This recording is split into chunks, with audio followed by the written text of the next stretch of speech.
Bhilai road, ज्याची साधारणपणे 100 ते 120 मीटरची एक लेन गेले 10 दिवस तयार असून बंद ठेवली होती. का तर इकडच्या घटनाबाह्य खोके सरकारला उद्घाटन करायचा वेळ नाही आहे. ती लेन बंद ठेवण्यात आल्यानंतर आपण पाहत असाल गेले अनेक वर्ष त्या भिलाई रोडच्या आजूबाजूच्या राहणाऱ्या रहिवाशांना आणि आजूबाजूला काम करणाऱ्या लोकांना, रोज जे आमच्या वरळीत येऊन काम करत असतात जे फ्लोटिंग पॉप्युलेशन, त्यांना अनेक वर्ष हा त्रास होता. पाठी लागून लागून आम्ही जेव्हा पहिली लेन तयार झाली तेव्हा हेच सांगितलं होतं की जर त्या दिवशी म्हणजे गणपती बाप्पाच्या पहिल्या दिवशी उद्घाटन केलं नाही तर आम्ही आमच्या गणपती बाप्पाची मिरवणूक नेऊच. आणि त्यावेळी एक पालकमंत्री धावत पळत आले आणि काहीतरी नारळ फोडून गेले. हे देखील तसंच होतं. काल जर आपण पाहिलं असेल तर परवा रात्री आम्ही जेव्हा गेलो तेव्हा तिथे काही बॅरिकेड होते. ते बरोबर आम्ही बाजूला रोल बाय केले कारण ते बॅरिकेडला टायर्स होते. ते बाजूला ढकलल्यानंतर आम्ही चालत गेलो पुढे, फोटो काढले आणि रस्ता खुला झाला हे आम्ही सांगितलं. पण हा रस्ता भिलाई रोडचा, ही दुसरी जी बाजू आहे ती साधारण 10-15 दिवसापासून तयार होती. रंगरंगोटी झालेली, लेन मार्किंग झालेले, लोड टेस्टिंगसाठी पण आम्ही थांबलो कारण BMCचे काही टेस्टिंग पॅरामीटर्स असतात. हे सगळं झाल्यानंतर आता उद्घाटन कधी करायचं, वेळ मिळत नाही म्हणून ही BMC थांबली होती आणि आम्ही काल परवाकडे अभिमानाने उद्घाटन केलेलं आहे. एक तुम्हाला सांगतो, जी काल माझ्यावर गुन्हे दाखल केलेत आज सकाळी, जी केस झालेली आहे, माझी ह्याला एकच साधी सोपी रिॲक्शन आहे की मुंबईकरांसाठी आणि महाराष्ट्रासाठी लढत असताना जर माझ्यावर असे गुन्हे दाखल होत असतील तर आज माझ्या आजोबांना अभिमान असता असे हे गुन्हे दाखल झालेले आहेत. कारण मुंबई आम्ही लुटू देणार नाही, महाराष्ट्र आम्ही झुकू देणार नाही. हे जे सरकार चाललं आहे आपल्याला माहिती आहे, हे बुलेट ट्रेनमधून येणारं जाणारं सरकार आहे. बुलेट ट्रेन झाल्या हे पलीकडे जाणारं सरकार आहे. जिथे वर्ल्ड कपची फायनल होईल तिथे सरकार जाऊन बसेल आता.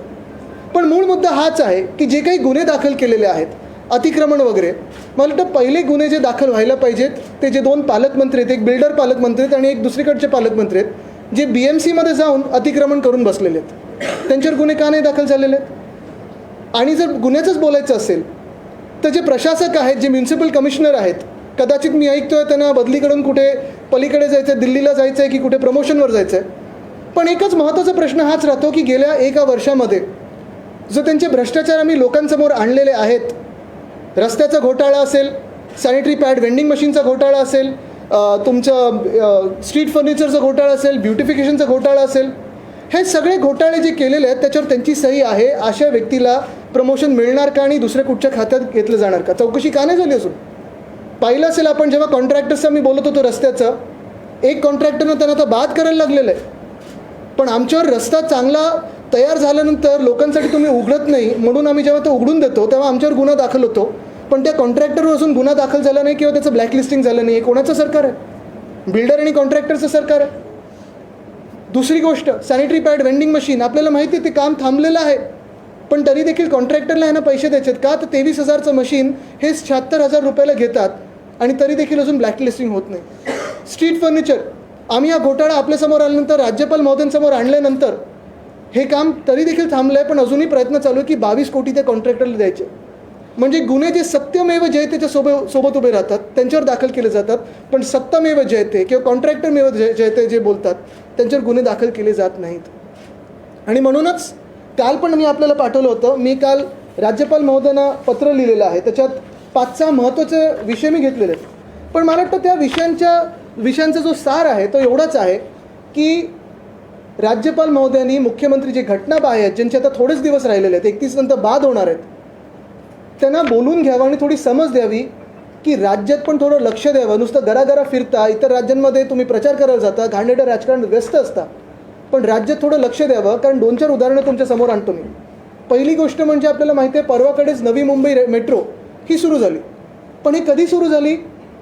पत्रकार परिषदेतून मी 2-3दा विषय घेतल्यानंतर आणि एक ट्विट झाल्यानंतर कुठेही गाजावाजा न करता त्यांनी सुरू केली. पण 5 महिन्यापासून ही मेट्रो तयार होती, टेस्टिंग झालं, सगळं होतं, पण थांबली का होती? कारण उद्घाटनाची वेळ मिळत नाही.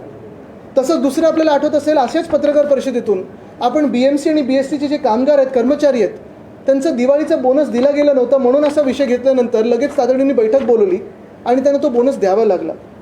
MTHL Mumbai trans harbour link, जेव्हा आमचं सरकार पडलं तेव्हा ही मुंबई ट्रान्स हार्बर लिंक पाडलं गेलं आमचं सरकार, तेव्हा ही साधारणपणे 85% पूर्ण होती. माझी माहिती अशी आहे की आता दाखवलं जातं की आता 95% रेडी आहे. म्हणजे तुम्ही विचार करा, 2.5 वर्षात 85%. उद्धव साहेबांनी जानेवारी 2020मध्ये जो गर्डर लॉन्चिंग केलं होतं, प्रत्येक महिन्यात आपल्याच सोबत आम्ही जाऊन तिथे पाहणी करायचो.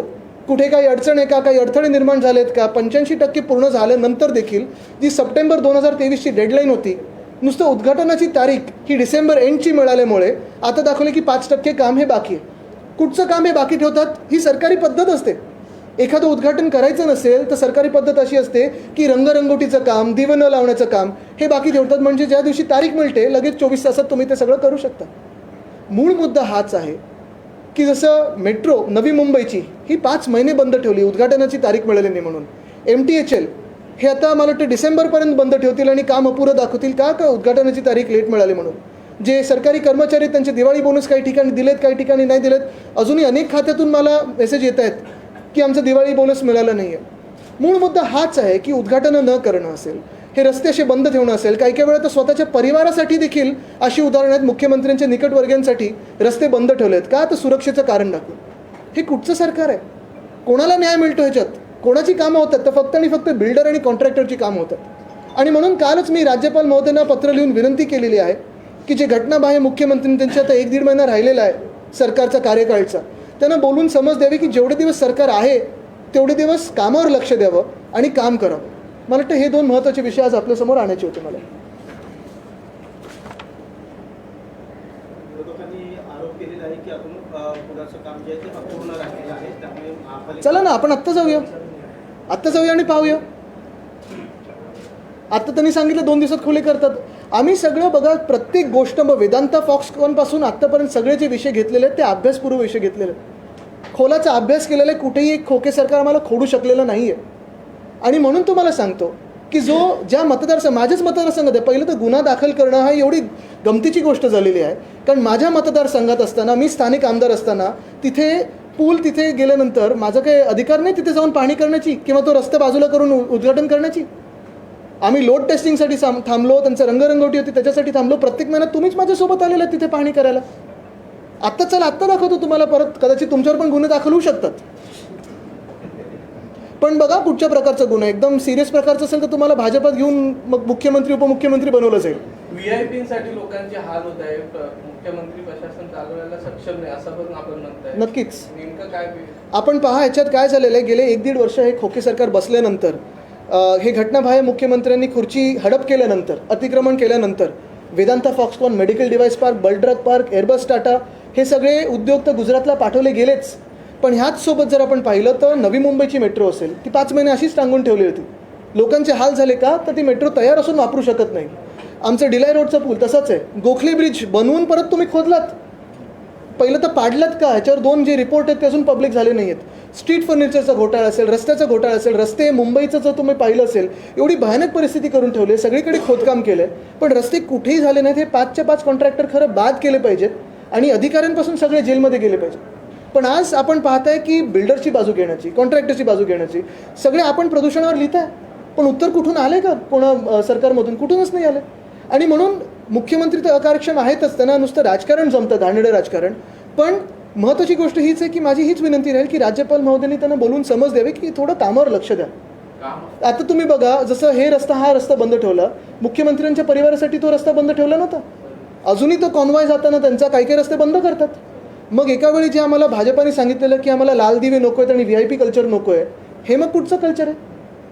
काम अर्धवट होतं आणि काम अर्धवट राहिल्यामुळे प्रवाशांच्या आणि नागरिकांच्या जीवाला धोका निर्माण होऊ शकतो, असं याच्यामध्ये. प्रवासी आणि नागरिकांच्या जीवाला धोका निर्माण होऊ शकतो. मग जे लोक ज्यांनी हिंदू सम्राट बाळासाहेब ठाकरे समृद्धी महामार्ग तिथे उद्घाटनाला होते, नंतर जे जीव गेलेत, मग गुन्हा कोणावर दाखल करायचा? MSRDCवर झालाय गुन्हा दाखल, मुख्यमंत्र्यांना झालाय गुन्हा दाखल. मुख्य गोष्ट हीच आहे की आपण पाहणी करताना, आणि आत्ता पण तुम्ही आत्ता सध्या स्थिती जाऊन पहा, पूर्ण काम झालेलं आहे, एक सुद्धा काम बाकी नाही. जसं मी सांगितलं की पूर्ण अभ्यास करून आम्ही हे काम करत असतो. आता कुठेतरी जाऊन कोणीतरी BMCचा खड्डा खोदून आलं तर मला माहीत नाही. पण कधी कधी जसं मी तुम्हाला परत एकदा सांगतो, MTHLचं काम जे आहे ते तुम्हाला अपुरं दाखवतील, मुंबई ट्रान्स हार्बर लिंकचं. कारण उद्घाटनाची तारीख डिसेंबर मिळाले तर सांगतील लेन मार्किंग नाही झालं आहे, लोड टेस्टिंग बाकी आहे. ह्या सगळ्या गोष्टी हे नाटक असतं. आदित्यजी, सरकारी कामात अडथळा आणल्याचा तुमच्यावर नाही, तो गुन्हा नाही दाखल केला त्यांनी. अतिक्रमण आरोप आहे. हा आरोप आहे. पण तुम्हाला असं वाटतं का की पोलिसांनी जो गुन्हा दाखल केलेला आहे तो पूर्णपणे प्रामाणिकपणे केलेला आहे की त्यांच्यावर काही राजकीय दबाव आहे? तुम्हाला आता दोन गोष्टी याच्यात नंबर एक. आणि दुसरं, हा जो गुन्हा दाखल झालेला आहे त्याला तुम्ही कायदेशीर दृष्ट्या फेस करणार आहात की पक्ष म्हणून काही आंदोलन होणार? ह्याच्यात पहिली गोष्ट जे आपण सांगितलं ना, अडथळा. ॲक्च्युली जो अडथळा निर्माण होतोय तो ह्या घटनाबाहेर सरकारकडून होतं. सरकारी कामं जी आहेत ती आपण पाहताय चालू असतात. MTHLचं उद्घाटन न होणार का, तर क्रेडिट पाहिजे. डिलाय रोडचं उद्घाटन न होणार का, तर क्रेडिट पाहिजे. नवी मुंबई मेट्रो का, तर क्रेडिट पाहिजे. काल परवाकडेच काही अधिकारी आहेत ज्यांनी नवी मुंबईच्या मेट्रोवर खूप काम केलं, त्यांच्याशी मी फोन करून त्यांचं अभिनंदन केलं की आता झाली सुरू. तर त्यांनी मला हेच सांगितलं की आदित्यजी तुमच्या ट्विटमुळे हे सुरू झालेलं आहे, तर अडथळा मी खरं दूर केला आहे, तर तो गुन्हा असेल तर चांगलं आहे. दुसरी गोष्ट म्हणजे जे केसला आता लढायचं आहे, मी तर सांगतो, परत एकदा सांगतो की अशा जर केसेस माझ्या महाराष्ट्रासाठी लढण्यावर, मुंबईसाठी लढण्यासाठी होत असतील तर आज माझ्या आजोबांना अभिमान असता.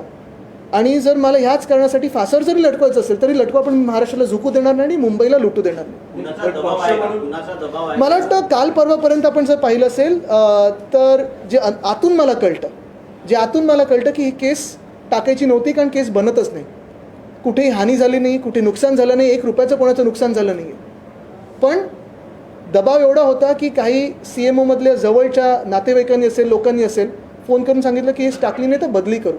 ठीक आहे, मला त्या अधिकाऱ्यांबद्दल सहानुभूती आहे, पण निश्चितपणे कुठेही सुडाचं राजकारण न करता जे आमचं सरकार येणार आहे, जे भ्रष्टाचारी आहेत त्यांना जेलमध्ये टाकल्याशिवाय मी राहणार नाही. आणि हे आम्ही सतत बोलतो म्हणून त्यांच्या मनात एवढी भीती बसली आहे. 2 फॉरेन ट्रिप त्यांना रद्द करायला लागले, 1 मेट्रोचं उद्घाटन करायला लागलं, बोनस द्यायला लागला.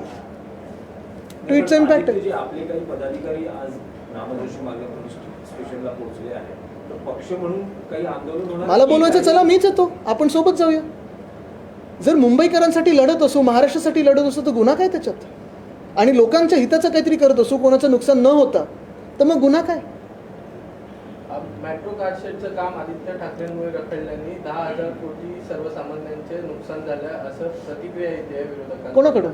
मनीषा गांधी असं बोलतायत. त्यात काय ज्यांना विषय माहिती नाही त्याच्यात उत्तर देऊन एक उपयोग नाही. दुसरा आता कोस्टल रोड प्रकल्प देखील आहे, डिसेंबरपर्यंत पूर्ण होईल अशी तुम्हाला सांगतो, याच्यात टाईमलाईन अशी होती, कारण तुम्हाला आठवत असेल माझी पद्धत अशी होती, प्रत्येक आठवड्यात आम्ही MMRDAच्या ऑफिसमध्ये बसायचो आणि रिव्ह्यू घ्यायचो. पालकमंत्री म्हणून माझा तो अधिकार होता.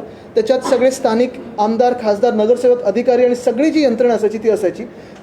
त्याच्यात प्रत्येक आठवड्यात कुठे काय अडथळे निर्माण होतात का, दूर कसे करायचे, हे आम्ही सगळ्यांसमोर चर्चा करायचो. आपण पण असायचात. आणि प्रत्येक महिन्यात आम्ही व्हिजिट करायचो. कोस्टल रोडचं काम डिसेंबर 2023पर्यंत पूर्ण होणार होतं. ह्यांनी डिझाईन बदलून एस्केलेशन करून घेतलं. का केलं हे आपल्याला माहिती असेल, पण ते झाल्यानंतर आता मला वाटतं कोस्टल रोडचं काम पण पुढे गेलेलं आहे. वरळी शिवडी कनेक्टर हे ऑक्टोबरपर्यंत पूर्ण काम होणार होतं, ऑक्टोबर 2023, आणि सगळ्यात आधी होणार होतं MTHL सप्टेंबर 2023. पण कुठे ना कुठेतरी स्वतःचे होर्डिंग्स लावायचे, मोठे फोटो लावायचे, 25 फुटाचे कटआउट लावायचे. ह्या कामात व्यस्त असताना प्रिंटिंग झालं नसेल किंवा कॉन्ट्रॅक्टर्सचं प्रिंटिंग झालं नसेल पुरेसं, म्हणून ते रखडलं असेल.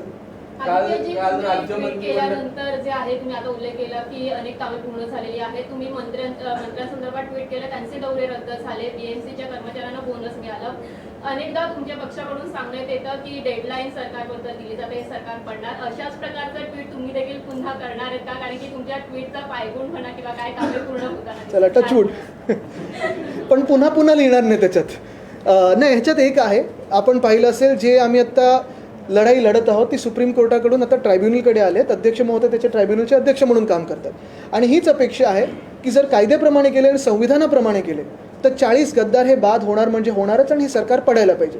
कदाचित ते निर्णय त्यांच्या आता मनाप्रमाणे देऊ शकतात, राजकारणाप्रमाणे देतात की संविधानाप्रमाणे देतात. संविधानाप्रमाणे दिलं किंवा जी आम्हाला सुप्रीम कोर्टाची तारीख मिळाली आहे त्या तारखेनुसार हे सरकार बाद होणार म्हणजे होणार. आता ट्विट पण करीन, म्हणजे आता त्याचं जे परिणाम आहे तो व्हायला पाहिजे. वारंवार एक टीका होत होती की आदित्य ठाकरेंवर एक पण गुन्हा दाखल नाही. आता एक गुन्हा दाखल झालाय. आलो ना आता. हा पहिलाच गुन्हा आहे का? पहिलाच गुन्हा आहे का तुमच्या? सरकार पडल्यानंतर अजून गुन्हे दाखल होणार नाहीत, कारण आम्ही वेळच्या वेळी उद्घाटन करून लोकांची कामं वेळेत करू. काल राज्य मंत्रिमंडळाची बैठक होती. या बैठकीला 12 मंत्री गैरहजर होते आणि दुष्काळाविषयी आढावा बैठका देखील त्या मंत्रिमंडळाच्या बैठकीत होणार होत्या. आणि त्यात 6 मंत्री असे होते की त्यांचे तालुके हे दुष्काळग्रस्त जाहीर केले आहेत. एक मला वाटतं सवय अशी की प्रत्येक बैठकीत मंत्रिमंडळाच्या पीक पाणी जे असतं त्याचा एक आढावा घेतला जातो. आणि ह्याच्यात आपण पाहिलं असेल की काल जसं मंत्रिमंडळासाठी ह्या लोकांना वेळ नव्हता, तसंच मराठा आरक्षणाची जी महत्त्वाची बैठक होती त्याच्यात एक उपमुख्यमंत्रीच नव्हते, ते बाहेरगावी होते. महत्त्वाची गोष्ट हीच आहे की इतर राज्यात प्रचार नक्की करा, पण आपल्या राज्यात आणि कधी कधी घटनाबाह्य मुख्यमंत्र्यांच्या स्वतःच्या डिस्ट्रिक्टमध्ये, जिल्ह्यामध्ये जेव्हा एखादं काम महत्त्वाचं असतं मेट्रोसारखं, त्याच्यासाठी 5 मिनटं तरी ठेवा. कुठच्या दुसऱ्या कामावर उद्घाटन करायचं क्लब तरी करा, व्हिडिओ कॉन्फरन्सिंग करा, काहीतरी करा. पण लोकांना कशाला अडचणी निर्माण करता? आणि ज्याच्यासाठी तुम्ही हे सरकार काबीज केलं आहे, 50 खोके देऊन आमचं सरकार पाडलं आणि जे हडप केलं तुम्ही सरकार आणि मंत्रालय, तिथे बसून कामं तरी करा. राज्यात सध्या ओबीसी आरक्षण आणि मराठा आरक्षणावरून कुठेतरी 2 समाज एकत्र उभे ठाकलेत अशा पद्धतीची परिस्थिती आहे. एकीकडे भुजबळ वक्तव्य करतात, दुसरीकडे जरांगे पाटील. काय एकंदरीत? नाही, मला वाटतं ह्याच्यात मी आत्ता जाणार नाही, कारण तो विषय खोल आणि महत्त्वाचा आहे. त्याच्यावर वेगळी एक पत्रकार परिषद घेणं गरजेचं आहे. पण आजचा जो विषय आहे तो मी ह्यापुरतंच ठेवतो, कारण जसं मी सांगितलं ना, की पुन्हा एकदा सांगेन की मुंबईकरांसाठी लढताना, महाराष्ट्रासाठी लढताना जर गुन्हा होत असेल तर मला अभिमान आणि माझ्या आजोबांना देखील अभिमान असणार, प्रत्येक शिवसैनिकाला आणि आईवडिलांना अभिमान राहील, कारण त्यांचा मुलगा हा महाराष्ट्रासाठी आणि मुंबईकरांसाठी लढतो. शिवाजी दिनाच्या पूर्वसंध्येला जो वाद झाला होता त्याच्यावर मी दिले बाईट आणि सगळीकडे आलो सुद्धा. आता कुठे परत बोलू त्याच्यावर? शिष्टमंडळ आहे राष्ट्रपतीची भेट घेणार आहे. काय भेटीचं कारण आहे आणि काय राष्ट्रपती? मला वाटतं त्यांनी पत्रकार परिषद घेतली, पण ती भेट महत्त्वाची आहे, कारण हे सगळे जे अधिकार आहेत ते आपल्याला माहिती आहे की केंद्र सरकारकडे जाऊ शकतात, लोकसभेकडे जाऊ शकतात. त्यांनी तिकडे तो विषय मांडलेला. हिंदी में बता दीजिए, आपके ऊपर एफआईआर दर्ज हुई है. सबसे बड़ा आरोप आपके ऊपर ये लगाया गया कि इलीगली आप और आपके सारे वर्कर्स ब्रिज का ऑपरेटिंग करने के लिए गए. किस तरह से? मुझे तो इसमें हंसने की बात यही है, हंसी की बात कि ये सरकार ही इलीगल है, तो वो किसको इलीगल ठहरा रहे हैं?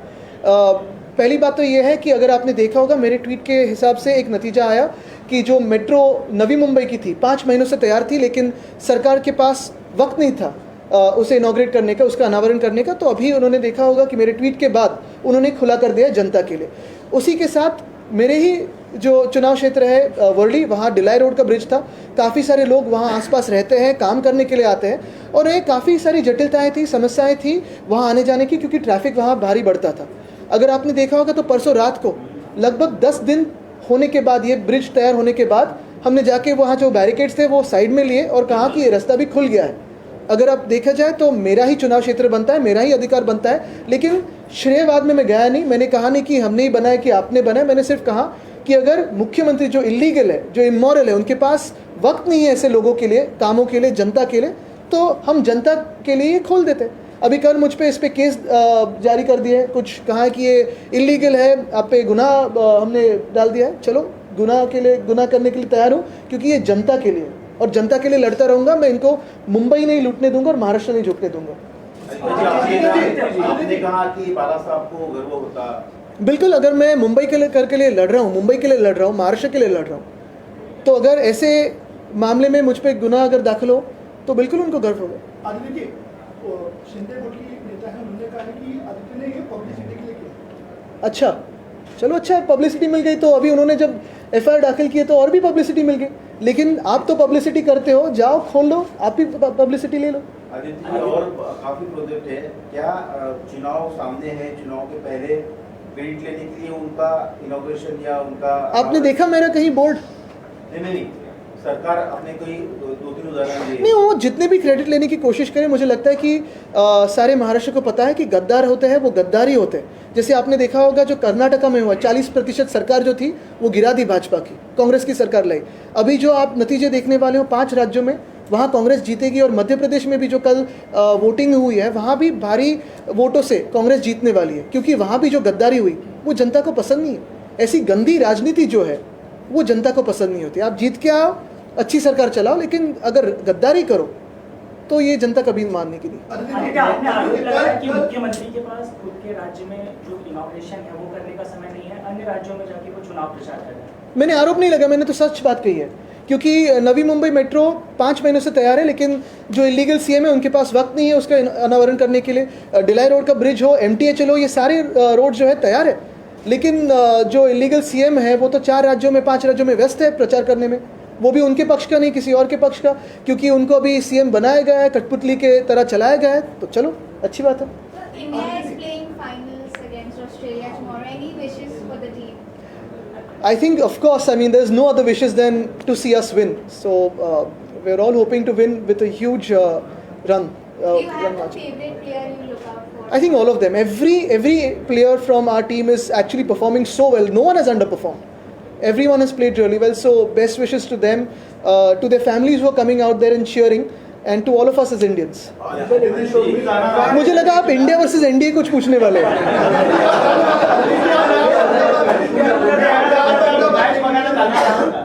तुम्ही परत गुन्हा दाखल करून घेणार का अतिक्रमणाचा? चलो.